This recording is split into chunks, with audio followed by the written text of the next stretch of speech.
നാട്ടിലെത്തിയാൽ പിന്നെ നമുക്ക് മീൻ പിടിച്ചില്ലെങ്കിലേ എന്തോ ഒരു സുഖക്കേടാണ്.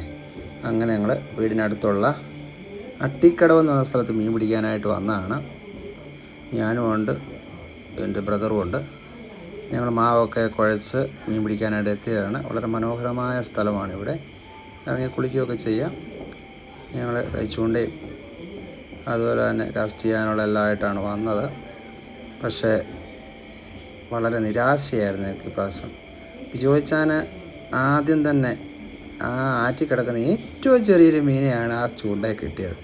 അത് ഞങ്ങൾ കുറച്ച് നേരം ഒരു മണിക്കൂറോളം മെനക്കെട്ടെങ്കിലും ഒരു 6-7 ചെറിയ മീനുകളല്ലാതെ നമുക്ക് ഒരു മീനുവനെ കിട്ടിയില്ല. പക്ഷേ എങ്കിലും നല്ല രസമുള്ളൊരു പരിപാടിയായിരുന്നു കേട്ടോ. ഒരു സമയം പോക്കും ഒരു തണുപ്പും. അപ്പോൾ അടുത്ത പ്രാവശ്യം നല്ല രീതിയിൽ ഞങ്ങൾ മീൻ പിടിച്ചിട്ട് അതിൻ്റെ വീഡിയോ എടുത്ത് ഇതിനകത്ത് അപ്ലോഡ് ചെയ്യുന്നതായിരിക്കും. ഓക്കെ.